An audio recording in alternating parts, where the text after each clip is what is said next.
Praise the lord. హల్లెలూయా. అందరం దేవునికి స్తోత్రాలు చెల్లిదామా. హల్లెలూయా. దేవుని పరిశుద్ధ నామానికి మహిమ కలుగును గాక. మన ప్రభును రక్షకుడైన యేసుక్రీస్తు నామములో ఈ 2020 సంవత్సరంలో ఈ మొదటి ఆరాధనకి వచ్చిన మీ అందరికీ నా యొక్క హృదయపూర్వక వందనాలు. మరొకసారి నూతన సంవత్సర శుభాకాంక్షలు. దేవుడు మనల్ని, మన కుటుంబాలని ఈ సంవత్సరం అంతా మనకి తోడుగా నీడగా ఉండి మనకి ముందుగా వెలుచు మెట్టగా ఉన్న ప్రతి స్థలములు కూడా దేవుడు సరాలము చేయబోతున్న దేవుడు. అందరం దేవునికి స్తోత్రాలు చెల్లిదాం. హల్లెలూయా. గడిచిన కాలమంతా కూడా దేవుడు మనల్ని, మన కుటుంబాలని కాపాడి భద్రపరిచి సజీవ లెక్కలో ఉంచి మీ ఎదుట నేను కూడా నిలవబడి ఈ రీతిగా దేవునికి వాక్యాన్ని అందించడానికి దేవుడు నాకు ఇచ్చిన ఈ శ్రేష్టమైన సమయాన్ని బట్టి ఆ దేవునికి హృదయపూర్వక వందనాలు చెల్లిస్తున్నాను. అంతేకాకుండా దేవుడు గడిచిన డిసెంబర్ మాసం అంతా కూడా దేవుడు తన రెక్కల చాటును భద్రపరిచి ఏ అపాయము ఎటువంటి తొందర లేకుండా ప్రతి డిసెంబర్ మాసం అంతా దాదాపు 10 రోజుల ఉపవాస ప్రార్థనలో, అలాగే క్రిస్మస్ ఆరాధనలో, అలాగే జనవరి 1 అలాగే ప్రతి కార్యక్రమంలో కూడా నేను డిసెంబర్లో చాలా గొంతు విషయంలో చాలా సఫర్ అయ్యాను. కానీ దేవుడు అద్భుతముగా స్వస్థపరిచి ఎక్కడ బలహీన పడకుండా దేవుడే కాపాడి మీ ఎదుట మీరు చేసిన ప్రార్థనలు బట్టి, దేవుని యొక్క కృపను బట్టి, దేవుడు నన్ను మీ ఎదుట నిలబెట్టిన విధానం బట్టి నేను ఎంతగానో దేవుని స్తుతిస్తూ ఇంకా రానుడి దినాల్లో అత్యధికముగా దేవుని యొక్క కృపలో, దేవుని యొక్క పరిచయంలో ముందుకు సాగునట్లుగా నా గురించి మీరు ప్రార్థించవలసిందిగా ప్రేమతో మనవి చేయుచున్నాను. హల్లెలూయా. దేవుడు జరిగిన కార్యక్రమాలన్నీ కూడా సమాధానకరముగా దేవుడు జరిగించి దేవుడు మనకిచ్చిన నూతన దినమును బట్టి అందరం దేవునికి స్తోత్రాలు చెల్లిదాం. హల్లెలూయా. సమస్తమైన మహిమ, ఘనత, ప్రభావములు మన యేసయ్యకే చెల్లును గాక. హల్లెలూయా. ఈ మొదటి ఆదివారం ఏ వాక్యం ధ్యానించాలని దేవుని దగ్గర ప్రార్థన చేసుకుంటా ఉన్నప్పుడు దేవుడు మన సంఘానికి ఇచ్చిన వాగ్దానాన్ని నాకు జ్ఞాపకం చేశాడు. దేవుడు మన సంఘానికి ఏం వాగ్దానం ఇచ్చాడు ఎవరికైనా గుర్తుందా? ఓకే, గుర్తుంది. హల్లెలూయా. మా వాగ్దానాలే మాకు గుర్తులేవు పాస్టర్. సంఘానికి ఇచ్చిన వాగ్దానం ఏమి గుర్తుందో అనుకున్నాను. మంచిది, వెరీ గుడ్. కొంతమంది గుర్తుపెట్టుకున్నారు. దేవుడు ఎందుకు ఆ వాగ్దానాన్ని నాకు గుర్తు చేశాడు? మన వ్యక్తిగత వాగ్దానాలతో పాటు సంఘానికి అంటే 10 సంవత్సరం ఇచ్చిన వాగ్దానాన్ని కూడా గడిచిన సంవత్సరం ఇచ్చిన వాగ్దానం ఎవరికైనా గుర్తుందా? మీకు ఏమి అక్కర ఉన్నవో అవన్నీ కూడా మీ దేవునికి తెలియను. అది పోయిన సంవత్సరం ఇచ్చిన వాగ్దానం. ఆ వాగ్దానాన్ని బట్టి దేవుడు చాలా అవసరాలన్నీ కూడా తీర్చి మన సంఘాన్ని ఆధ్యాత్మికముగా అన్ని విషయాల్లో కూడా దేవుడు బలపరిచాడు. అయితే ఈ వాగ్దానాన్ని గురించి నేను ఆలోచన చేస్తున్నాను. ఎందుకు దేవుడు ఈ మాట సంఘానికి చెప్పాడు? ఎందుకు ప్రత్యేకించి ఈ సంవత్సరం దేవుడు మనల్ని ఏమని చెప్పాడంటే, ఆమోసు గ్రంథం 5వ అధ్యాయము 4వ వచనాన్ని చదవండి ఒకసారి. ఆమోసు గ్రంథము 5వ అధ్యాయం 4వ వచనం. ఇశ్రాయేలీయులతో యెహోవా సెలవిచ్చినదేమనగా, నన్ను ఆశ్రయించుడి, నన్ను ఆశ్రయించిన ఎడల మీరు బ్రతుకుదురు. దేవుడు చెప్పిన ఏ మాట కూడా మనం టేక్ ఈజీగా తీసుకోకూడదు, కానీ ఏదో ఊరకనే చెప్పాడు అనుకోకూడదు. కానీ దీని వెనక ఏదో ఒక అంతరార్థం ఉందండి. దేవుడు ఎందుకు ఈ సంవత్సరం మన సంఘాన్ని, ఆయన్ని ఆశ్రయించాలని కోరుకుంటున్నాడు? ప్రతి వాగ్దానం వెనుక ఒక కండిషన్ అనేది ఉండిద్ది అండి. అది ఊరక నెరవేర్చబడదు, కానీ అది దేవుడు చెప్పడానికి ఏదో దాని వెనక ఏదో దాగుంది, దాని వెనక ఏదో అంతరార్థం ఉంది.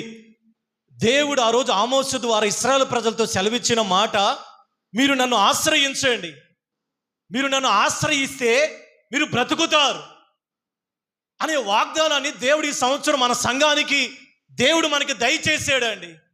అంటే గడిచిన సంవత్సరాలు ఆశ్రయించలేదని కాదు, గడిచిన సంవత్సరాల్లో దేవునికి దూరముగా ఉన్నామని కాదు, కానీ ఈ సంవత్సరం దేవుడు ఎందుకో మన సంఘాన్ని, మన వ్యక్తిగత జీవితాల్ని, మన యొక్క వ్యక్తిగత ఆధ్యాత్మిక జీవితాల్ని దేవునికి దగ్గరగా ఆశ్రయించటం అంటే దేవుని మీద ఆనుకునే సంఘముగా, దేవుని సహాయము కొరకు వేడుకునే సంఘముగా, దేవుని దగ్గర విచారణ చేసే సంఘముగా, మన కష్ట నష్టాల్లో, మన వ్యాధి బాధలలో లోకం వైపు లోకాన్ని ఆశ్రయించకుండా దేవుణ్ణి ఆశ్రయిస్తే మనం అన్ని విషయాల్లో కూడా వర్ధిల్లుతామని, బ్రతుకుతామని దేవుని యొక్క వాక్యము సెలవిస్తూ ఉంది. హల్లెలూయా. సంఘానికంటే ఇది వ్యక్తిగతంగా తీసుకోవాలండి. సంఘంలో ఉన్న మనందరికీ కూడా వ్యక్తిగతంగా తీసుకోవాలి.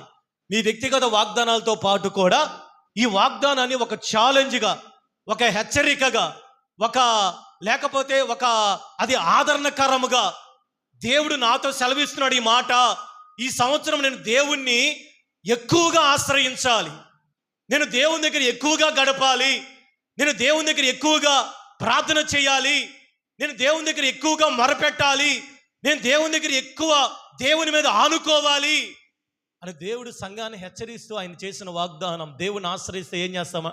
దేవుడు చేసే కార్యం ఏదో తెలుసా? మనం బ్రతుకుతాం, మనం దీవించబడతాం, మనం ఆశీర్వదించబడతాం, మనం వర్ధిల్లుతాం. దేవుణ్ణి ఆశ్రయించువారు, కీర్తనల గ్రంథము ఒక మాట చదవండి, 34వ కీర్తన 10వ వచనం చదవండి. 34వ కీర్తన 10వ వచనం, సింహపు పిల్లలు లేమి గలవై ఆకలి గొనినను యెహోవాను ఆశ్రయించిన వారికి ఏ మేలు కూడా కొదువై ఉండదండి. దేవుడు అంటున్నాడు, ఈ సంవత్సరం సింహపు పిల్లలు లేమి గలవై ఆకలి గొనినను. అడవి మొత్తానికి రారాజు ఎవరో తెలుసా? సింహం.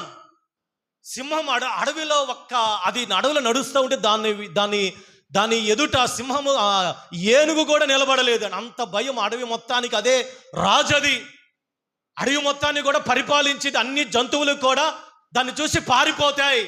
అటువంటి సింహపు పిల్లలు కూడా కొన్నిసార్లు అంటే ఆకలికి అలమటిస్తాయి అంటండి. తెలుసా? అంటే అడవి మొత్తాన్ని ఏదైనా తినగలిగిన సామర్థ్యం సింహం దగ్గర ఉందండి. ఏ జంతువునైనా చాలా తేలికగా చంపివేయగలదు, ఎంత పెద్ద జంతువునైనా. అటువంటి సింహపు పిల్లలకు కూడా కొన్నిసార్లు ఆకలితో అలమటిస్తాయి. అంటే అక్కడ కీర్తనకారుడు అంటున్నాడు, సింహపు పిల్లలైన లేమి గలవైనను యెహోవాను ఆశ్రయించిన వారికి ఏ మేలు కొదువై ఉండదు. చెప్పలు కొడుతూ దేవుని యొక్క నామాన్ని మహిమపరుద్దాం. మన దేవుడు యోధా గోత్రపు సింహం అండి. ఈ సంవత్సరం నువ్వు దేవుని ఆ రీతిగా ఆశ్రయించగలిగితే, ఈ సంవత్సరం నువ్వు దేవుని దగ్గర ఆ రీతిగా నువ్వు దేవుని వేడుకొనగలిగితే, నువ్వు దేవుని వైపు తిరగగలిగితే, నువ్వు దేవుని దగ్గర ప్రార్థించగలిగితే, దేవుడు మన జీవితాల్లో ఆయన మేలు చేయబోతున్న సర్వశక్తి కలిగిన దేవుడు అండి. హల్లెలూయా. కాబట్టి ఈ సంవత్సరం దేవుడు మన జీవితాలు ఏమి కోరుకుంటున్నారంటే, దేవుని దగ్గర మనం ఆశ్రయించాలి, దేవుని మీద మనం ఆనుకోవాలి, దేవుని సహాయం కొరకు వేడుకోవాలి. ఒకవేళ గడిచిన సంవత్సరంలో నువ్వు దేవుని ఆశ్రయించలేదేమో, నువ్వు దేవుని దగ్గర దేవుని సహాయం కొరకు ఎదురు చూడలేదేమో, నువ్వు దేవుని ఆశ్రయించకుండా నీ కష్టకాలంలో ఎన్నో సమస్యలు మనం కొని తెచ్చుకున్నావేమో. కానీ ఈ సంవత్సరం దేవుడు అంటున్నాడు, నన్ను ఆశ్రయించుడి, అప్పుడు మీరు బ్రతుకుదురు. 2వ సమూయేలు గ్రంథము 22వ అధ్యాయం 3వ వచనాన్ని చదవండి. 2వ సమూయేలు గ్రంథము 22వ అధ్యాయం 3వ వచనం, నా దుర్గము నేను ఆయనను ఆశ్రయించుదును, నా కేడెము, నా రక్షణ శృంగము, నా ఉన్నత దుర్గము, నా ఆశ్రయ స్థానము, ఆయనే నా రక్షకుడు. హల్లెలూయా. తర్వాత చదవమేముంది? నన్ను రక్షించువాడవు నీవే. హల్లెలూయా. కీర్తనకారుడు పాట రూపములో అక్కడ సమూయేలు గ్రంథములో అంటున్నాడండి, నా ఆశ్రయ దుర్గము, నా విమోచకుడు, నా కేడెము, నా రక్షణ శృంగము, నా ఉన్నత దుర్గము, నా ఆశ్రయ స్థానము, నా కష్టకాలములో నేను ఆయనను ఆశ్రయిస్తాను, నేను ఆయన దగ్గరికి వెళతాను, నేను ఆయన మీద ఆనుకుంటాను, నేను ఆయన వైపు చూస్తాను, నేను ఆయన దగ్గర ప్రార్థన చేస్తాను అని ఇక్కడ భక్తుడు దేవుని ఆశ్రయముగా చేసుకున్నాడు. కాబట్టి ఈ సంవత్సరం దేవుడు మనకిచ్చిన వాగ్దానాన్ని బట్టి మనము దేవుని ఎంతగా మనం ఆశ్రయించాలో ఈ సంవత్సరం ఆల్రెడీ మీరు చూసారు లేదా, ఆల్రెడీ మరలా చాలామంది దైవజనులు కూడా వాళ్ళు దేవునికి ఆత్మ ప్రేరేపణ బట్టి ఈ సంవత్సరం చాలా తెగులు రాబోతున్నాయి అంట, ఈ సంవత్సరం చాలా కీడు రాబోతున్నాయి, ఈ సంవత్సరం చాలా భయంకరమైన పరిస్థితులు రాబోతున్నాయి అని గొప్ప గొప్ప దైవజనులు నేను చూసాను, యూట్యూబ్లో చూస్తాను. దేవుడు వాళ్ళకి బయలుపరిచిన వాక్కులు మీరు చూసారో లేదు కానీ ఈ సంవత్సరం ప్రపంచం అంతా కూడా మన ఆంధ్రప్రదేశే కాదండి, ప్రపంచంలో ఒక గొప్ప తెగులు రాబోతున్నాయి, కరోనాల కంటే భయంకరమైనవి.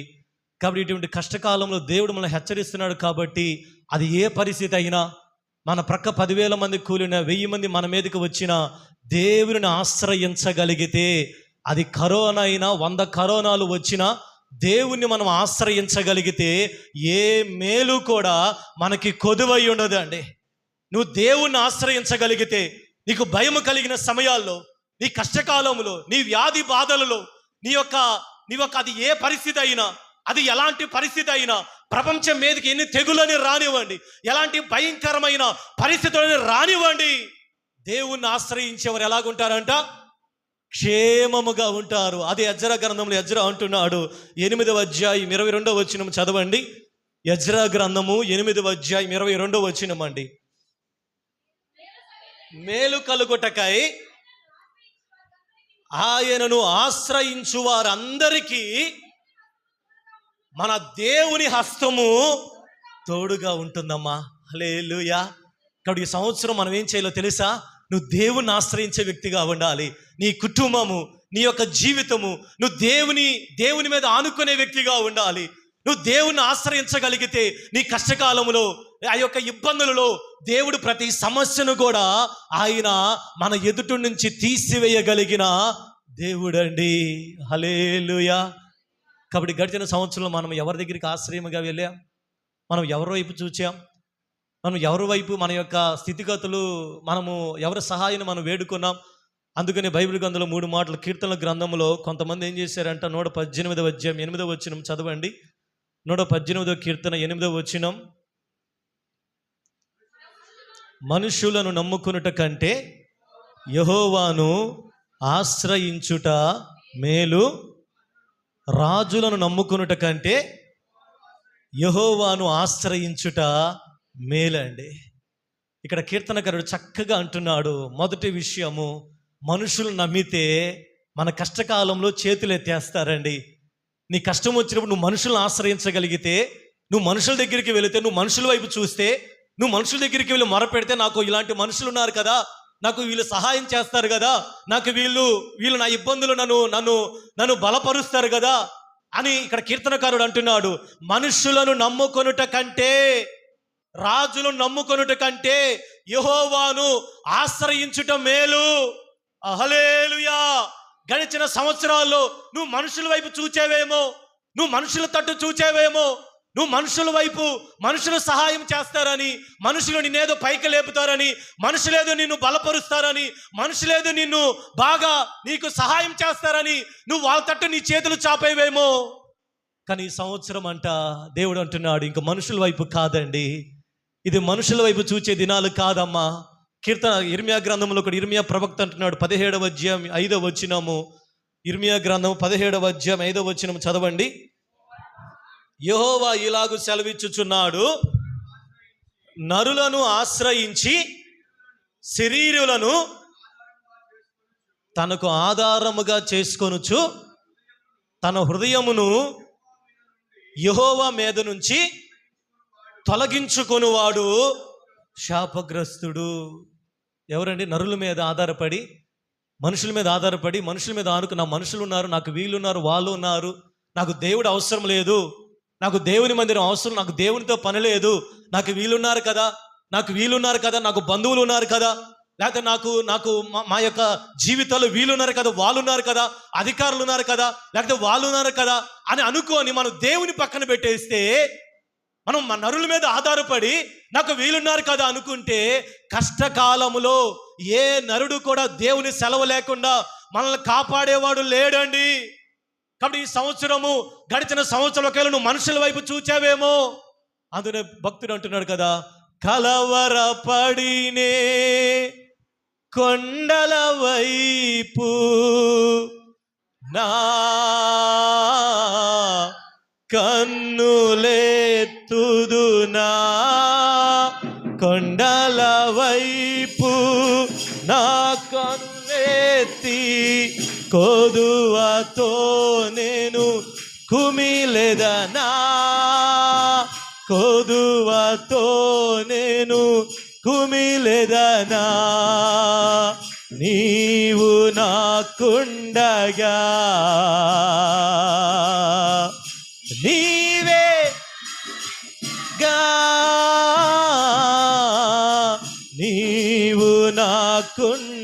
గా నీవే గా నీవేనా నీవేనా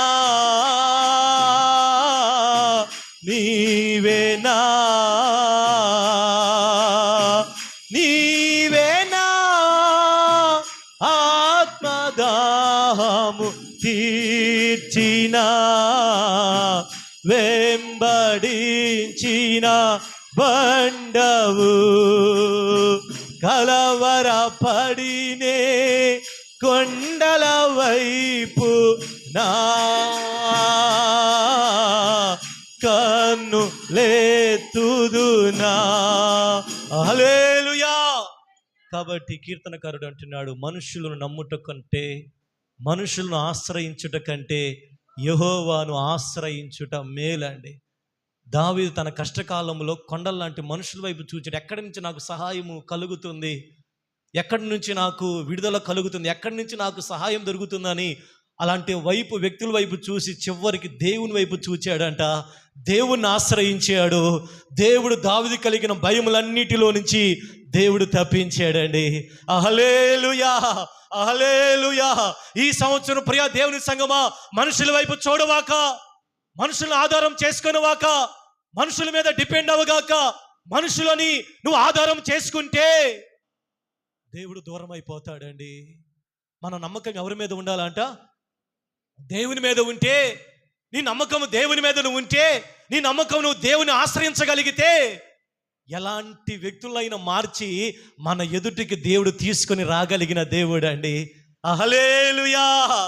మొదటి దినవృత్తాంత గ్రంథం 10-13 మనకు తెలుసు కదా. దావీదు, సౌలు ఎన్నోసార్లు మనం విన్నాము.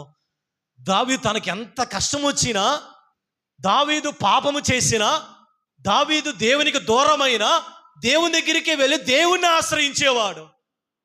కానీ సౌలు తన కష్టకాలంలో దేవుని దగ్గర మొరపెట్టాడంటే దేవుడు ఏమీ మాట్లాడలేదని చివరికి ఏం చేశాడంటే, ఈ సోదె చెప్పేవాళ్ళు కర్ణపిశాచుల దగ్గరికి వెళ్ళి వాళ్ళ దగ్గరికి వెళ్ళి విచారణ చేస్తున్నాడండి. వాళ్ళని ఆశ్రయిస్తూ ఉన్నాడు.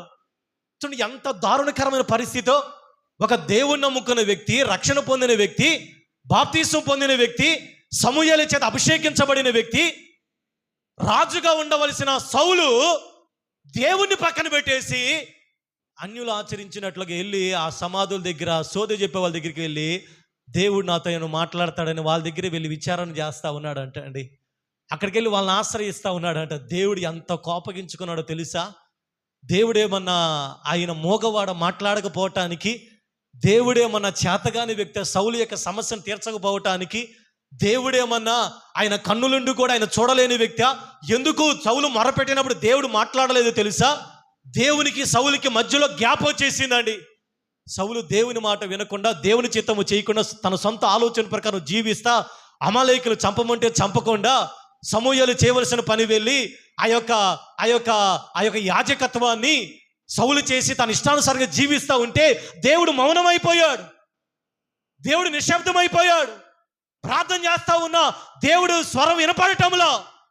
అయితే సౌలు అనుకున్నాడు, ఏం చేయాలి తెలుసు? సౌలు దేవుని దగ్గర ఒప్పుకొని, అయ్యా తప్పైపోయిందయ్యా, నన్ను క్షమించయ్యా, నీ స్వరాన్ని వినిపించయ్యా అని అనుకున్న ఏం చేశాడంట, దేవుని పక్కన పెట్టేసి వెళ్ళి అన్యులు చేసినట్లుగా ఈ సోదె చెప్పే వాళ్ళ దగ్గరికి వెళ్ళి, అమ్మా అని ఆ కర్ణపిశాచుల స్త్రీ అంట ఆమె దగ్గరికి వెళ్ళి, నాకు ఈరోజు దేవుడు నాతో మాట్లాడాలి. ఎవరితో మాట్లాడాలయ్యా? సమూయేలుతో నేను మాట్లాడాలి. చివరికి అక్కడ దురాత్మలు కూడా దేవుడు వాడుకున్నాడండి. చూడండి, అక్కడ దురాత్మలు కూడా దేవుడు వాడుకున్నాడు. సేమ్ దేవుడు ఏదైతే సౌలు జీవితంలో చేయబోతున్నాడు అదే ఆ కర్ణపిశాచుల వ్యక్తి కూడా అదే చెప్పింది, అదే మాట్లాడింది.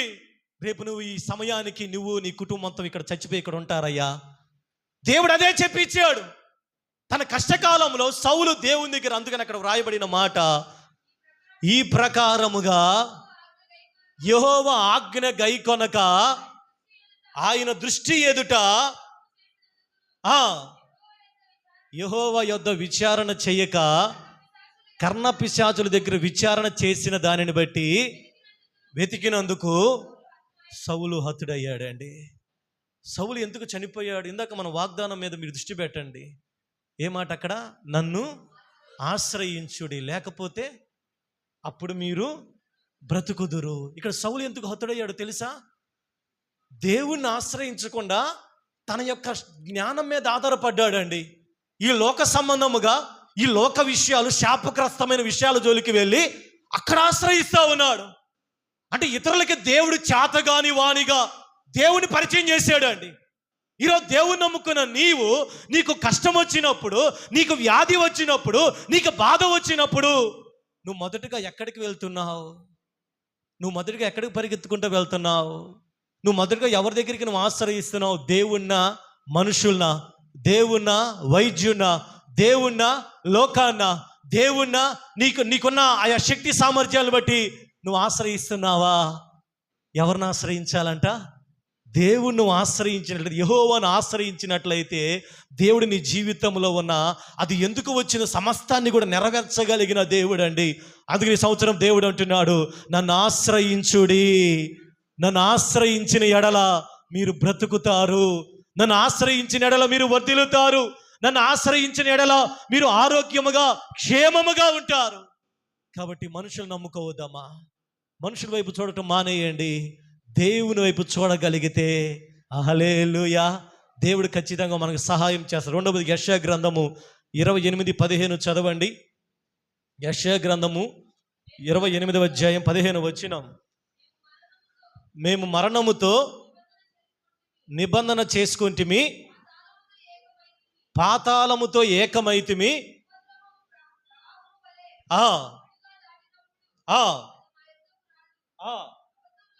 అబద్ధములకు మాకు ఆశ్రయముగా చేసుకుంటుమి. యెషయా భక్తుడు ప్రజలను చూసి చెబుతున్నాడండి. రెండవదిగా వీళ్ళు ప్రజలు ఏమి ఆశ్రయంగా చేసుకున్నారు? అబద్ధాలను ఆశ్రయంగా చేసుకున్నారంట అండి. ఇదేనా అబద్ధాలను ఆశ్రయం చేసుకోవటం అంటే? ఇంకా అబద్ధాలు చెప్పుకొని బతుకుతున్నారండి. ఇంక అదే ఆశ్రయం. అంటే ఏది జరిగినా అబద్ధాలు చెబుతూ ఉంటే అబద్ధాలు ఆశ్రయం చేసుకుంటా ఉన్నారు. అబద్ధాలు వాళ్ళు ఆశ్రయం చేసుకుంటా ఉంటే అబద్ధం నిలబడుతుందా? నిజం నిలబడుతుందమ్మా? నిజము నిలబడుతుంది. యెషయా భక్తుడు అంటున్నాడు, అయ్యా మేము అబద్ధాలను ఆశ్రయం చేసుకున్నాం. మా బతుకంతా అబద్ధాలనే మేము నమ్ముకున్నాం. మేము చెప్పిన మాటల్లో మేము నమ్ముకున్నాం. మేము నిజాలు నమ్ముకోలేదు. అబద్ధాలు చెప్పుకొని బతుకుతా ఉన్నాం. అబద్ధాలు చెప్పుకొని అక్కడ ఇక్కడ తిరుగుతూ ఉన్నాం. అబద్ధాలు చెప్పుకొని మా జీవితం అంతా గడిచిపోతూ ఉంది. ఈ అబద్ధాలను మేము ఆశ్రయంగా చేసుకున్నాం. ఈరోజు చాలామంది ప్రజలు కూడా అబద్ధాలు చెప్పుకొని బతుకుతూ ఉంటారండి. అది ఎంత మోసకరమో తెలుసా? అది ఎంత దేవుని అన్యాయమో తెలుసా? అబద్ధాలు ఏ రోజైనా దేవుడు బయటికి పడేయడా? నిజం మాత్రమే నిలబడుతుందండి. నిజము నిప్పు లాంటిది. అబద్ధము, ఒకవేళ అబద్ధం మీద ఈరోజు మనం ఆధారపడినా అబద్ధము ఏదో ఒక రోజు దేవుడు బయటికి తీసుకొని వస్తాడండి. ఒకవేళ గడిచిన సంవత్సరంలో నువ్వు అబద్ధాలను ఆశ్రయం చేసుకుని బతికేవేమో, అబద్ధాలనే నీకు అట్లాగా నువ్వు అబద్ధాలను సపోర్ట్ చేసుకున్నావేమో. ఈ అబద్ధం ఆడితే నాకు మంచిదిలే, ఈ అబద్ధం ఆడితే నేను మంచిగా ఉన్నానులే, ఈ అబద్ధం ఆడితే నేను ఇలాగ ఉన్నానులే, ఈ అబద్ధం చెప్పొచ్చులే, ఆ అబద్ధం చెప్పొచ్చులే, ఇక్కడ ఒక అబద్ధం అక్కడ ఒక అబద్ధం చెప్పొచ్చులే అని అనుకుంటే అబద్ధాలు ఏ రోజు కూడా నిలబడవమ్మా. ఈరోజు ఒకవేళ అబద్ధం మనల్ని ఒకవేళ కాపాడవచ్చు, అబద్ధం బట్టి మనం ఒకవేళ మంచిగా కనపడవచ్చు, కానీ నిజము మాత్రమే ఒకరోజు వెలుగులోనికి వస్తుంది. హల్లెలూయా. కాబట్టి ఏం చేయాలి? రెండవదిగా, ఒకవేళ మనం ఈ సంవత్సరం అబద్ధాలు ఆశ్రయం చేసుకోవాకండి అమ్మా. అబద్ధాలు ఆశ్రయం చేసుకుంటే ఏమైందంట? ఏమవుతుందంట? అబద్ధములను మాకు ఆశ్రయముగా చేసుకుంటిమి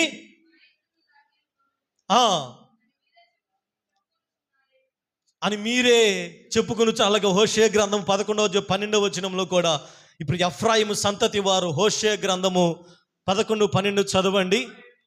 ఎఫ్రాయిము వారు అబద్ధములతో నన్ను ఆవరించి ఉన్నారు,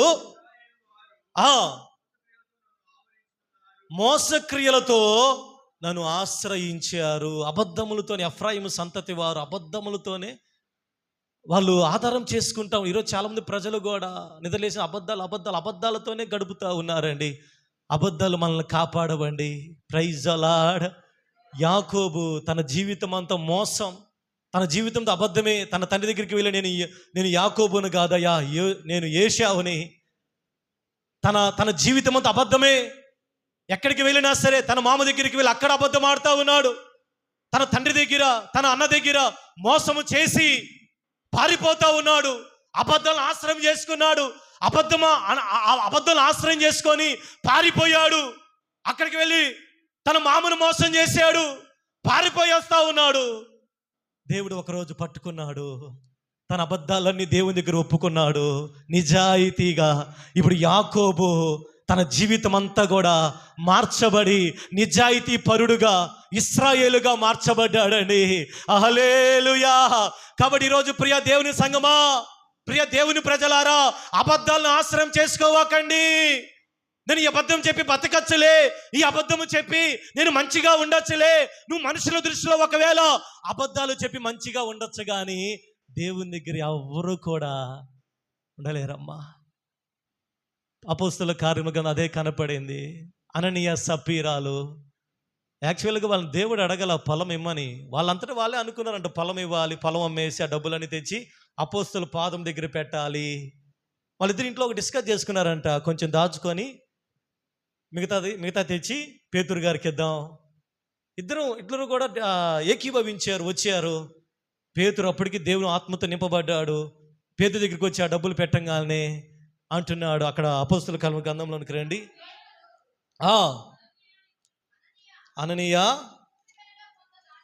ఈ భూమి వెలలో కొంత దాచుకొని పరిశుద్ధాత్మను సాతాను ఎందుకు ప్రేరేపించాను? అది నీ యొద్ద ఉన్నప్పుడు నీదే కదా, అమ్మిన పిమ్మట అది నీ వశమై ఉండలేదా? నువ్వు మనుషులతో కాదు, కానీ నువ్వు దేవునితోనే అబద్ధం ఆడావు. అంటే అననీయ సప్పీరాలు ఏమనుకున్నారంటే, మేము పేతురుతో చెప్పింది పేతురుకేం తెలియదులే, పేతురు మామూలు వ్యక్తిలే అని అనుకున్నాడు అండి. పేతురుకి ఎవరు చెప్పారు? పక్కింటి వాళ్ళు చెప్పారా? హల్లెలూయా. పేతురుకి ఎవరు చెప్పారమ్మా? అననీయ సప్పీర ఇంటి ఎదురున్న వాళ్ళు చెప్పారా? పాస్టర్ గారిని పేతురు గారండి, అది వాళ్ళు కొంచెం డబ్బులు అమ్ముకొని కొంచెమే తెచ్చి, ఎవరు చెప్పలేదని. ఎవరు చెప్పారంట పేతురుకి? పరిశుద్ధాత్మ దేవుడు చెప్పాడంట. తనలో పరిశుద్ధాత్మతో నింపబడ్డాడు కాబట్టి అక్కడ పేతురు అంటున్నాడు అననీయతోటి, అననీయ, నువ్వు ఎందుకు అబద్ధం ఆడావు?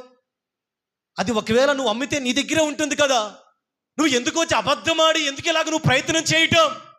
అది నీ దగ్గర ఉంచుకోవచ్చు కదా, నీ దగ్గర ఉంటే అది నీదే అవుతుంది కదా.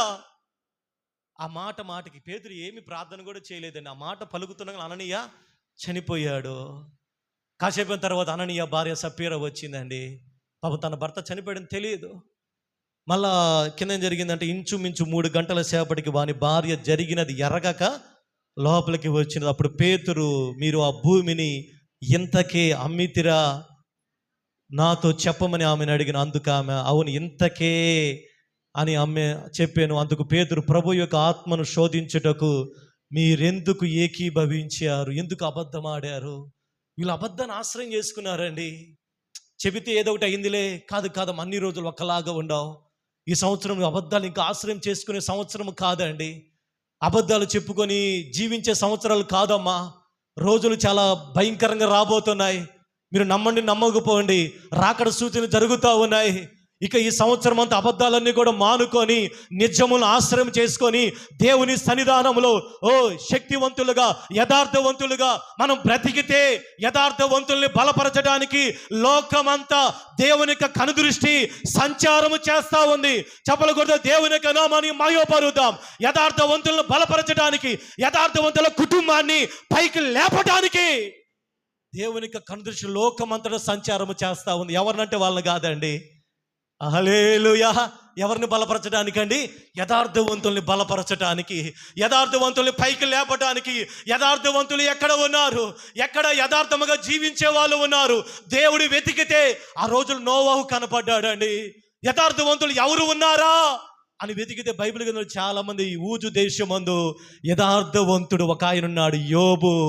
తన యథార్థతను వదలకుండా ఏం చేశాడంట? యథార్థత గట్టిగా పట్టుకున్నాడండి. యథార్థతను వదలకుండా కాపాడుకున్నాడు. అందుకనే యోబు అంటాడు, యథార్థవంతులు ఎప్పుడైనా నిర్మూలమయ్యారా? యథార్థవంతులు నిర్మూలమైన చరిత్ర బైబిల్ గ్రంథంలో కానీ ఎక్కడా కూడా లేదండి. యథార్థవంతుల కుటుంబాన్ని దేవుడు దీవిస్తాడమ్మా. దేవుని సన్నిధానంలో ఈ సంవత్సరం అంతా, ఈ మొదటి ఆదివారము నువ్వు దేవుని దగ్గర తీర్మానం చేసుకున్న విషయాలు, దేవా నీ సన్నిధానం నేను యథార్థంగా ఉంటానయ్యా, నీ సన్నిధానం నేను యథార్థముగా నడుస్తానయ్యా, నా మాటలు, నా యొక్క నడక, నా ప్రవర్తన అన్ని విషయాల్లో కూడా నేను యథార్థంగా కనపడతానయ్యా. హల్లెలూయా. నేను ఇంక అబద్ధాలను ఆశ్రయంగా చేసుకోనయ్యా, నేను యథార్థముగా జీవిస్తాను ప్రభు అంటే యథార్థవంతులు అంతకంతకు వర్ధిల్లుతారండి. యథార్థవంతులు అంతకంతకు దీవించబడతారు. యథార్థవంతులు అంతకంతకు శక్తిని పొందుతారు. కాబట్టి ఈ సంవత్సరం మనం అబద్ధములను ఆశ్రయముగా చేసుకోనకుండా ఏం చేయాలంటే దేవుని సన్నిధానంలో యథార్థవంతులుగా, ఇర్మియా భక్తుడు కూడా అంటున్నాడు, 13:25 చదవండి. ఇర్మియా గ్రంథం 13:25. అబద్ధములను నమ్ముకొనుచు వచ్చితివి గనుక, నన్ను మరచితివి గనుక. చాలండి. ఇర్మియా ప్రవక్త కూడా అంటున్నాడు, దేవుని ప్రజలు, ఇర్మియా మర్యాదగా వెళ్ళి ప్రేమతో చెప్పాడు, అయ్యా మీరు దేవుని సన్నిధానంలో సరిగా లేరు కాబట్టి మీకు బుద్ధి రావటానికి దేవుడు నెబుకద్నెజరు రాజుని ప్రేరేపించి ఒక 70 సంవత్సరాలు బబులోను దేశానికి మిమ్మల్ని తీసుకుని వెళ్తాడు. ఎందుకంటే మీకు బుద్ధి రావాలి. మీరు దేవుని భక్తి సరిగా చేయటం లేదు కాబట్టి బబులోను దేశానికి ఆయన నెబుకద్నెజరు రాజు వచ్చినప్పుడు మీరు ఏమి అతనికి ఎదురు తిరగవాకండి, అతనితో పాటు వెళ్ళండి, వెళ్ళి అక్కడ ఉండండి, అక్కడ బుద్ధి తెచ్చుకుని మరలా దేవుడు 70 సంవత్సరాల తర్వాత రప్పిస్తాడు. ఈ మాట చెబితే ఇర్మియా మీద రాజు అందరూ కూడా ఇతడు నిజముగా మంచి పలకటం లేదు, చెడే పలుకుతున్నాడు అని చెప్పి ఇర్మియా మీద కుట్ర చేసి ఇర్మియాకి విరోధముగా కొంతమంది ప్రవక్తలను తెచ్చి వాళ్ళకి డబ్బులు ఇచ్చి, ఇర్మియా మా గురించి ఇలా చెప్పాడయ్యా అని చెప్పినప్పుడు వీళ్ళ ప్రవక్తల బృందం అంతా కూడా ఇర్మియాకి విరోధముగా చెప్పారండి, అబద్ధాలు చెప్పేశారు. మీరు అసలు వెళ్ళనే వెళ్ళరు, నెబుకద్నెజరు రానే రాడు, మీరు క్షేమముగా ఉంటారు, మీరు ఆయన్ని ఎదిరించండి. ఇప్పుడు ప్రజలందరూ ఏ మాటలు నమ్మారో తెలుసా? ఇర్మియా చెప్పిన మాటలు నమ్మకుండా ఎవరైతే ఈ దొంగ ప్రవక్తలు ఉన్నారో వీళ్ళందరూ లంచాలు తెచ్చి పెట్టారు కదా, వీళ్ళ మాటలు నమ్మి వీళ్ళు ప్రతిరోజు ఇంకే చెప్పుకుంటున్నారంట, దేవుడు దీవిస్తాడు, హల్లెలూయా. వీళ్ళు ఎట్లాగా అనుకుంటున్నారంట, లేచిన దగ్గర నుంచి మనం ఇక్కడే ఉంటాం, మనం ఎక్కడికి వెళ్ళాం, దేవుడు మనం దీవిస్తాడు, నెబుకద్నెజరు రాడు. ఇంక ఇదేనా లేచిన దగ్గర నుంచి ఏం చెప్పుకొని బతుకుతున్నారు? అబద్ధాలు చెప్పుకొని బతుకుతున్నారు. అప్పుడు ఇర్మియా వెళ్ళి, అబద్ధాలు నమ్ముకున్న ప్రజలారా వినండి, నెబుకద్నెజరు రానే వస్తున్నాడు, యా బయలుదేరా ఆల్రెడీ. ఈ మాట చెప్పిన తర్వాత పాపం ఇర్మియాని కొట్టి గుంటలో వేశారండి. నిజం చెప్పిన వ్యక్తిని ఏమన్నా కొడుతున్నారు, గుంటలో వేస్తున్నారు, అబద్ధాలు చెప్పిన బాగా సన్మానం చేసి అన్నీ చేస్తున్నారంట. చివరికి ఏం జరిగింది తెలుసు? నెబుకద్నెజరు రాజు రానే వచ్చాడు. మొత్తాన్ని తీసుకొని ఎదురు తిరిగిన సిద్కియా రాజుని కన్నులు ఓడబీకి తన దేశానికి తీసుకుని వెళ్ళాడండి. ఎదురు తిరగద్దరు బాబు అంటే ఎదురు తిరిగి ఆ కన్నులు ఓడదీసి తన దేశానికి తీసుకుని వెళ్ళి చాలామంది ఆ యొక్క రాజ్యం యవనస్తులు చంపివేసి దేవుని మందిరాన్ని పడగొట్టి మందిరంలోని ఉపకరణములన్నీ సొలొమోను చేపించిన బంగారు, ఇత్తడి, వెండి మొత్తాన్ని తన దేశానికి తీసుకుని వెళ్ళిపోయాడండి. ఎంత దారుణం! అందుకని ఇర్మియా అంటున్నాడు, అబద్ధములు నమ్ముకొనుచున్న ఇశ్రాయేలులారు ఎందుకు అబద్ధాలు నమ్ముతున్నారు? ఈరోజు ప్రజలందరూ కూడా దేవుడు చెప్పిన మాటలు నమ్మట్లేదని అబద్ధాలు నమ్ముకొని బతుకుతున్నారు. ఎంత దేవుడు చెప్పినా, ఎంత దేవుడు మాట్లాడుతున్నా అబద్ధాలు నమ్ముకుంటే మనకి చివరికి మిగిలేది ఏంటంట? మనకి ఒక మార్గం అది సరైనదిగా ఉండదు. కానీ అబద్ధాలు బట్టి మనం ఉంటే మనం యథార్థముగా మనం ముందుకి సాగలేమండి. కాబట్టి ఏది నిజమైనదో, ఏది అబద్ధమైనదో దేవుని ఆత్మతో మనము హెచ్చరించబడి ముందుకు సాగే వారేముగా ఉందుముగాక. ఇర్మియా గ్రంథం 49:4 చదవండి. మూడవదిగా ఇర్మియా గ్రంథం 49:4, విశ్వాస ఘాతకురాలా నా యొద్దకు ఎవడను రాలేడని నీ ధనమునే ఆశ్రయముగా చేసుకున్నదానా. దేవుని ప్రజల్ని దేవుడు ఒక గుంపుగా పిలుస్తున్నాడు చూడండి ఇర్మియా భక్తుడు. మూడవదిగా ధనమును ఆశ్రయముగా చేసుకున్న ప్రజలారా. మొదటిగా మనుషులు ఆధారం చేసుకుంటున్నారు దేవుని పక్కన పెట్టేసి. రెండవదిగా అబద్ధాలని ఆశ్రయం చేసుకుంటున్నారు.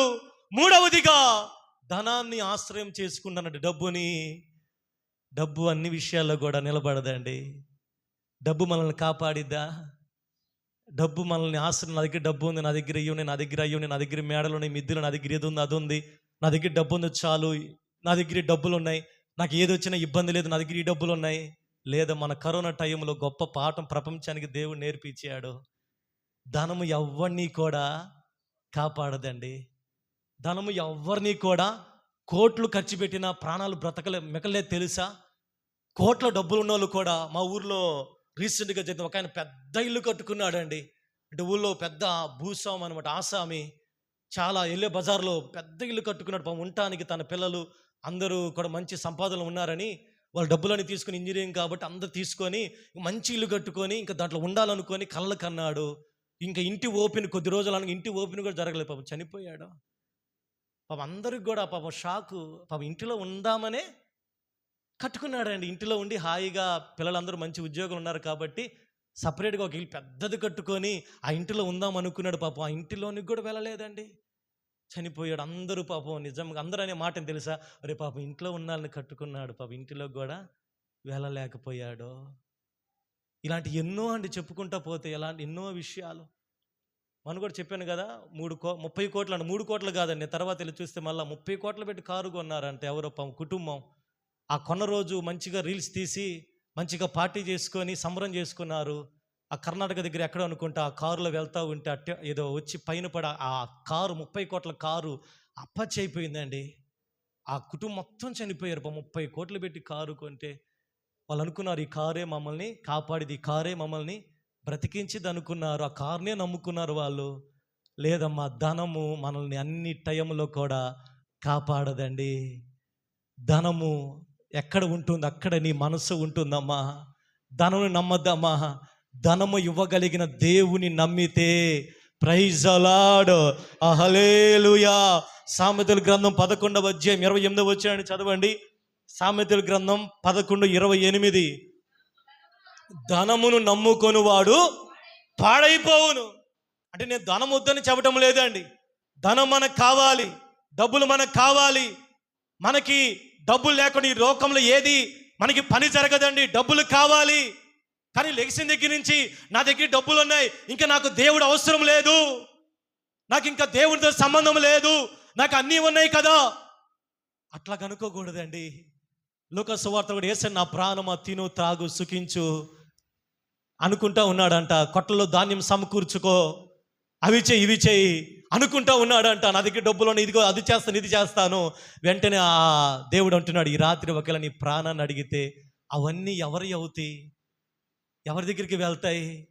ధనము కాదమ్మ ముఖ్యం, ధనము ఇవ్వగలిగిన దేవుడు ముఖ్యం. హల్లెలూయా, హల్లెలూయా. ఒక్క రాత్రిలో కోటేశ్వరులు అయిన వాళ్ళు ఉన్నారు.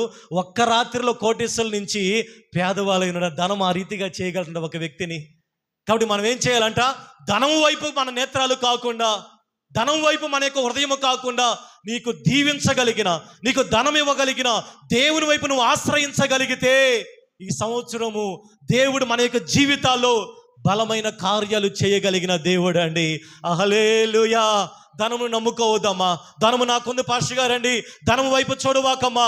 దేవుని ఎదుట నువ్వు ధనము మీద నువ్వు ఆనుకుంటే, ధనం నువ్వు ఆశ్రయిస్తే కష్టకాలంలో దేవుడు తప్ప ఏ ధనము కూడా మనల్ని కాపాడలేదండి. హల్లెలూయా.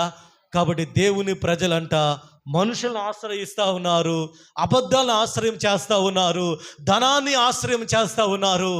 కాబట్టి ఈ 3 విషయాలు ఈ సంవత్సరం మనం ఆశ్రయించకుండా దేవుని వైపు మనం చూడగలిగితే, అది అంటున్నాడు ఆమోసు ప్రవక్త, యెహోవాను ఆశ్రయించుడి, ఆయన్ను ఆశ్రయించిన ఎడల మీరు బ్రతుకుదురు. హల్లెలూయా. 2వ దినవృత్తాంతాల గ్రంథం 13వ అధ్యాయం 18వ వచనం చదవండి. 2వ దినవృత్తాంతములు 13:18. ఈ ప్రకారము ఇశ్రాయేలు వారు ఆ కాలమందు తగ్గించబడ్డారు. చదవమ్మా.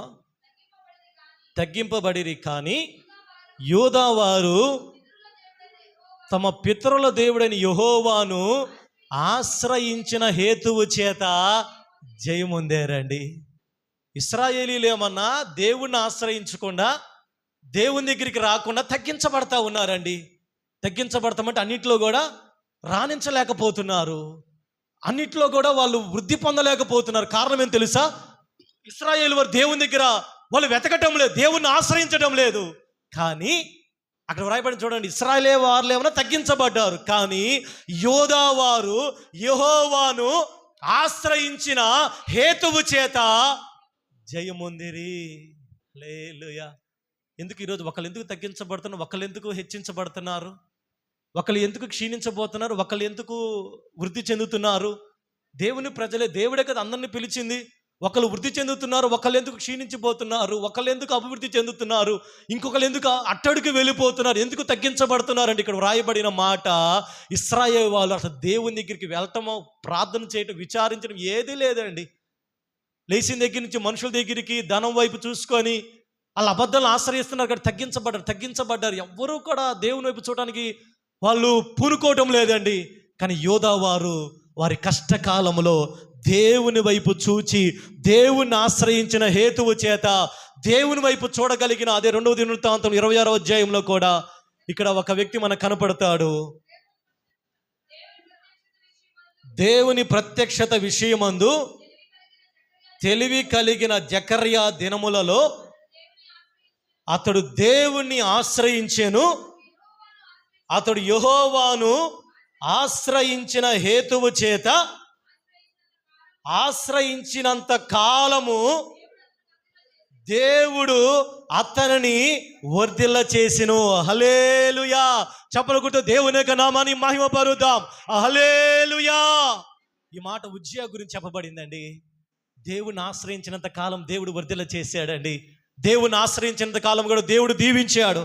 దేవుని ఆశ్రయించినంత కాలం కూడా దేవుడు ఉజ్జియాని ఎంతగా ఆయన దీవించాడో తెలుసా? కానీ అటువంటి ఉజ్జియాని ఒకరోజు దేవుడు ఏం చేశాడంట, దేవుడు హెచ్చించిన తర్వాత ఆ యొక్క హెచ్చింపుని కాపాడుకోలేకపోయాడు అండి.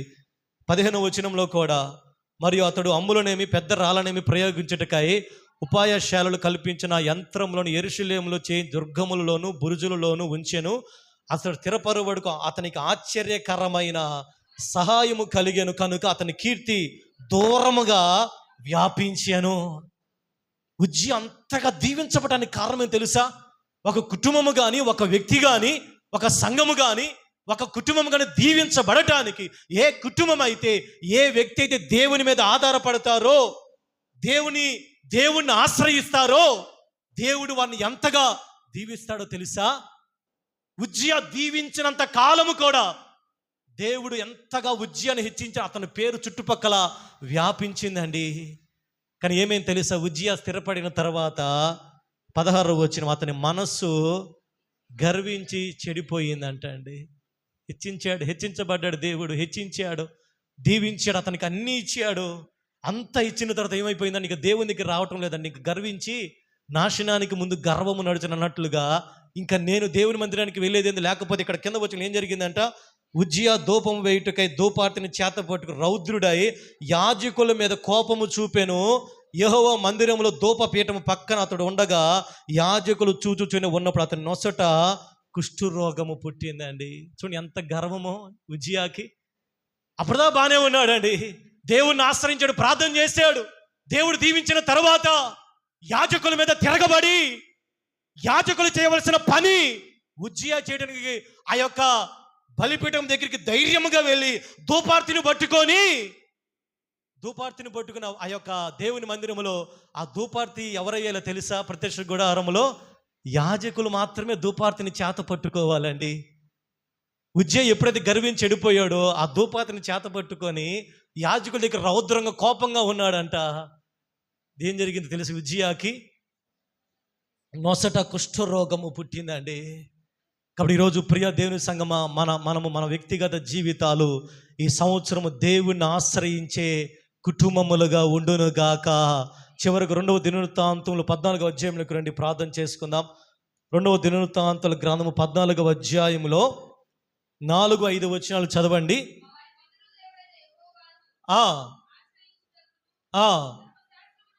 ధర్మశాస్త్రమును బట్టి విధిని బట్టి యోధా వారికి ఆజ్ఞాపించి ఆ ఆ ఆ తీసివేసిన అతని ఏలుబడి యందు రాజ్యము నెమ్మదిగా ఉందండి.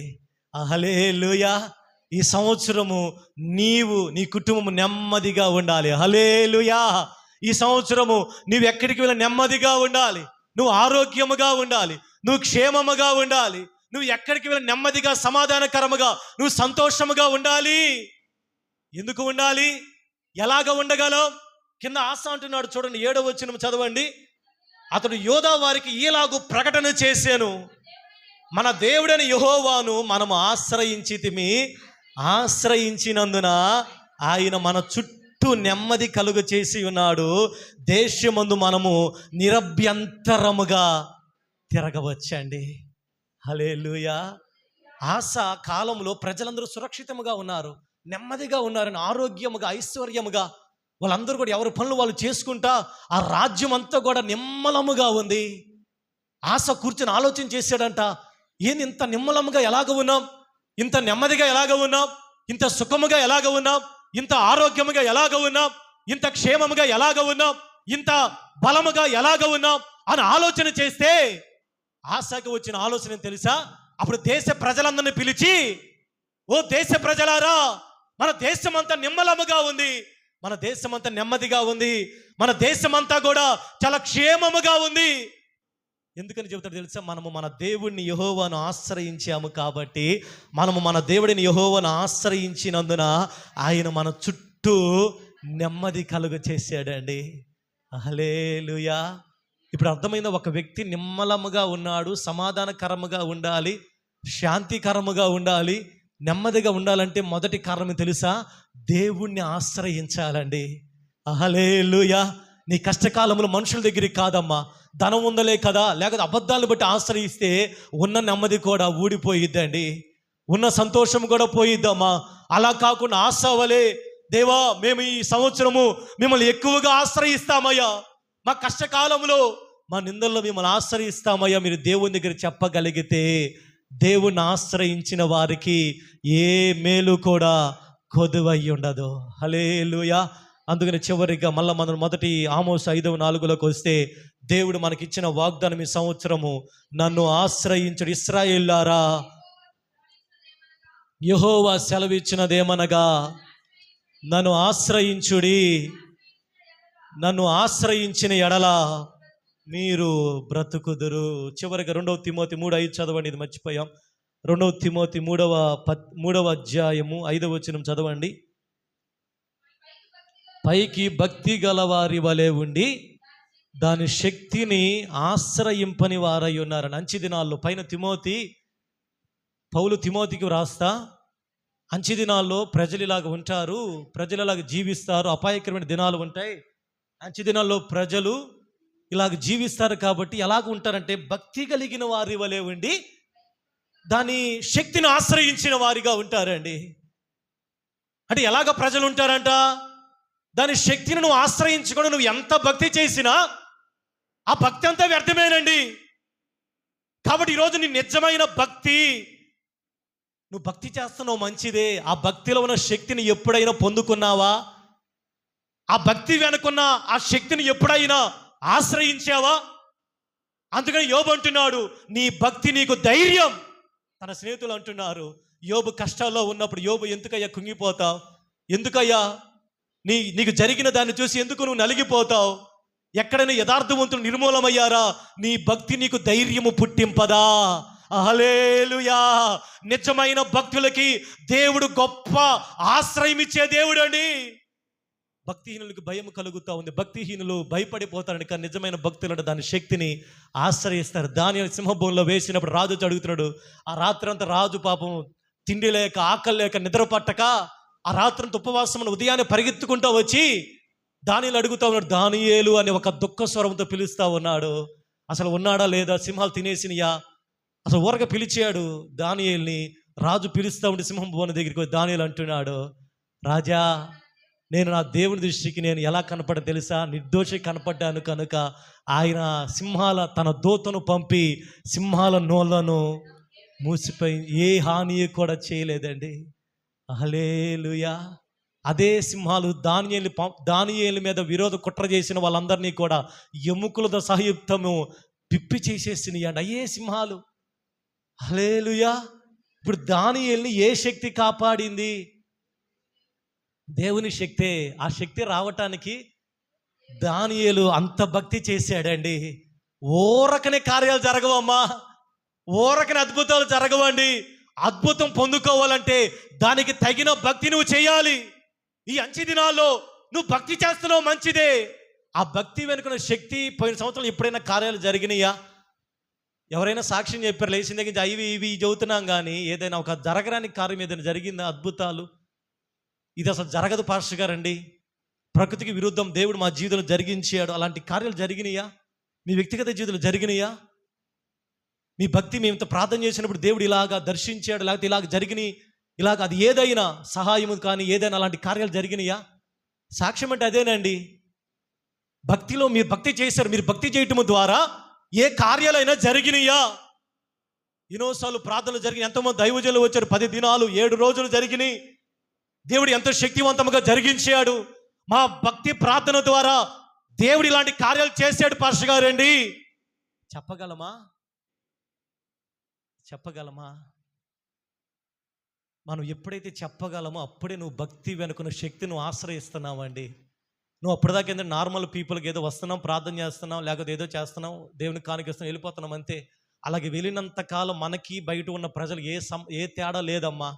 నువ్వు నిజంగా నీ దేవుడు శక్తిమంతుడైతే నువ్వు ఆ శక్తిని పొందుకోవాలి. నువ్వు నిజంగా నీ దేవుడు స్వస్థపరిచేవాడైతే ఆ స్వస్థత నువ్వు పొందుకోవాలి. నువ్వు నిజంగా నీ దేవుడు నీకు సహాయం చేయగలడంటే ఆ సహాయం నువ్వు పొందుకోవాలి. నువ్వు నిజంగా నీ దేవుడు సమర్థుడు అంటే ఆ సమర్థత నీ జీవితంలో నువ్వు పొందుకొని, నా దేవుడు నా ఎడల ఈ కార్యం చేసి నువ్వు ఎప్పుడైతే చెప్పగలవో ఆ రోజే నువ్వు భక్తి వెనుకున్న శక్తిని నువ్వు ఆశ్రయిస్తున్నావు అండి. అందుకనే భక్తులు అంచె దినాలు అంట, ప్రజలు భక్తి కలిగిన వాళ్ళే మనం ఉంటున్నామండి పైకి, కానీ లోపల ఏది లేదండి. హల్లెలూయా. ఏం చేయాలంట? దాని శక్తిని నువ్వు ఆశ్రయించాలి ఈ సంవత్సరం. హల్లెలూయా. కాబట్టి అందరూ మోకరించి ప్రార్థన చేసుకుందాం, సమయం అయిపోయింది కనుక. దేవా, ఈ సంవత్సరం నాయన దేవుడు ఎందుకో ఈ వాగ్దానం చేశాడండి. ఇది ఒక హెచ్చరికగా భావించండి, ఏదో టేక్ ఇట్ ఈజీగా తీసుకోవద్దు. కానీ దేవా మీకు వందనాలయ్యా. ఈ సంవత్సరమున ఆయన మా సంఘానికి ఇచ్చిన వాగ్దానాన్ని బట్టి మీకు వందనాలయ్యా. నన్ను ఆశ్రయించుడి, అప్పుడు మీరు బ్రతుకుతారని మీరు వాగ్దానం చేశారయ్యా. ప్రజలు నాయన అయ్యా మనుషులని ఆశ్రయిస్తూ ఉన్నారు. ప్రజలు ప్రభువా అబద్ధాలను ఆశ్రయం చేసుకుంటా ఉన్నారు. ప్రజలు ధనాన్ని ఆశ్రయం చేసుకుంటా ఉన్నారయ్యా. కానీ మీరు అంటున్నారయ్యా, నన్ను ఆశ్రయించండి, నన్ను ఆశ్రయించండి, నాకు మొరపెట్టండి, నా మీద ఆనుకోనండి, నా వైపు చూడండి, నా వైపు మరలండి. ఈ సంవత్సరం నువ్వు దేవుని ఆశ్రయించే వ్యక్తిగా నువ్వు ఉండాలి. నువ్వు దేవుని మీద ఆనుకునే వ్యక్తిగా నువ్వు ఉండాలి. నువ్వు దేవుని దగ్గర ప్రార్థన చేసే వ్యక్తిగా ఈ సంవత్సరం ఉండాలి. నువ్వు దేవుని పాదం దగ్గర గడిపే వ్యక్తిగా నువ్వు ఉండాలండి. Thank you Lord. హల్లెలూయా. నీ ఆశ్రయము ఎవరై ఉన్నారు?